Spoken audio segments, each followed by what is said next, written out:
For nearly 50 years, South Africa's apartheid system enforced racial segregation, a regime rooted in psychological mechanisms. Though apartheid officially ended, the biases, group identities, and unconscious prejudices that sustained it still persist. Discrimination isn't just about laws. It's embedded in cognitive biases, social identity theory, and implicit bias, shaping how we perceive and interact with one another. Today, I'm here to persuade you that we must actively challenge these mechanisms to build a truly inclusive society. Consider cognitive bias, the mental shortcuts our brains use to process information. Think about a time when, after watching your hometown team fall behind, you muttered, "I knew that was going to happen." That quick judgment reflects cognitive bias. Psychologist Charlotte Rule in Cognitive Bias, How We Are Wired to Misjudge in 2023, describes it as a systematic error in processing information, leading us to form irrational thoughts and judgments based on memories, perceptions, and societal beliefs. When unchecked, these biases reinforce stereotypes and fuel discrimination. Can we afford to let these errors dictate how we treat one another? Now, let's examine social identity theory, proposed by Henry Toffel and John Turner. This theory explains how much of our self-concept comes from the groups that we belong to, be it social class, ethnicity, or even our favorite sports teams.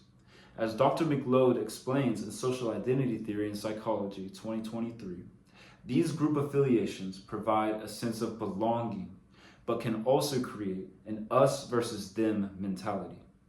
Consider how Nazi Germany exploited this dynamic, fostering extreme in-group loyalty while dehumanizing entire communities.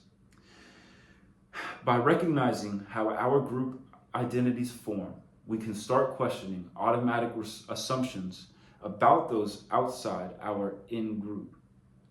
Implicit bias, subtle, unconscious prejudices, further influences our behavior. Have you ever felt more comfortable around someone who shares your background, or uneasy around someone who's not? Dr. John Duckett's research in The Social Psychology of Prejudice 2019 illustrates how these hidden biases, shaped by our experience and context, affect our reactions. For example, a Democrat's opposition to communism today seems justified, while hostility towards the Japanese would not. Yet, during World War II, this distinction was far less clear, as the US and the Soviet Union were allies against Japan. This example highlights how fluid and context-dependent biases are, allowing discrimination to persist even among those who consciously reject prejudice. Beyond individuals, these biases have broader societal consequences. The Making Equality Count report in 2010 highlights how discrimination is compounded by systemic barriers in employment, education, and access to services. These obstacles reinforce personal biases, creating a cycle of inequality. Without addressing these structural barriers, even our best efforts to overcome bias will fall short. So, what can we do? First, we must commit to self-reflection. Recognizing our biases isn't about blame. It's about understanding how cognitive shortcuts and past experiences influence our judgments. Ask yourself, when have I made a snap judgment? How might my affiliations have shaped that perception? Confronting these questions helps dismantle the mental barriers that lead to discrimination. Second, education and open dialogue are crucial. Learning the psychology of discrimination is important, but so is engaging in honest conversations where diverse perspectives are welcomed. Education provides critical insights, while dialogue transforms awareness into action. Finally, we must advocate for policy reforms that address systemic inequality.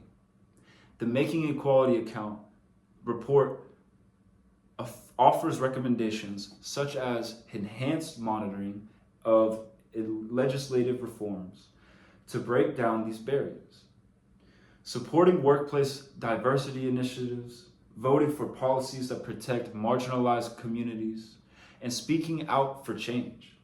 Every action matters. True progress requires both personal commitment and collective action. In conclusion, cognitive bias, social identity theory, and implicit bias don't just shape our individual perceptions, they underpin discrimination. These hidden forces, compounded by structural behaviors, perpetuate inequality. However, by understanding them, we gain the power to challenge them. I urge you to reflect on your own biases, educate yourself and others, engage in meaningful dialogue, and support policies that promote equality. Together, we can transform awareness into action. Let's commit to building a future where empathy and fairness overcome prejudice and where every individual is valued for who they truly are. Thank you. And if you have any questions, please leave them down in the comments below.